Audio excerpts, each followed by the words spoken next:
As a 22-year-old who's never been in a relationship, let me say I was disappointed. I don't think women should make their whole lives about their relationship with their man. I think a lot of women, whether they're in or not in a relationship, agree with that. Do you think this article is dismissing the other half of the relationship, which is the man? For the first time in history, women aren't as dependent on men for freedom, finances, protection, security. This isn't a very Western context. I'm not saying this is true globally. Because of that, being in a relationship doesn't present the same value or capital that it used to. So some women are realizing that, hey, I don't really need to be in this relationship where this man isn't really adding any value to my life. Just because there's this slight social shift does not mean our world still isn't heavily male dominated and male centric. We are still under the patriarchy. This is where she could have introduced heterofatalism, and women are socially wired to get into these like disappointing, embarrassing heterosexual relationships because of society. I also don't think it's liberating at all to just replace one box with another and say relationships, they're uncool and cringy. Being single is cool and fun. They're still boxes, just with different labels. It's the same with marriage. Like, of course, you can be in a very loving, healthy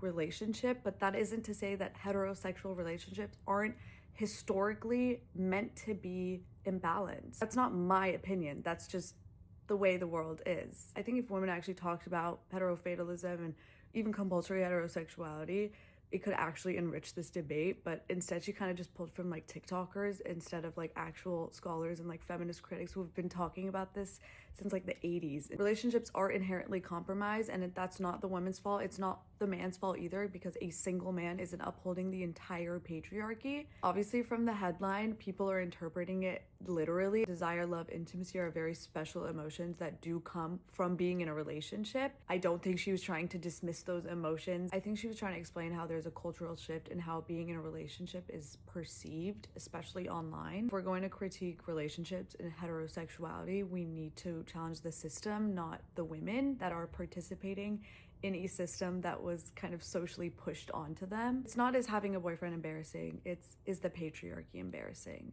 And the answer is yes.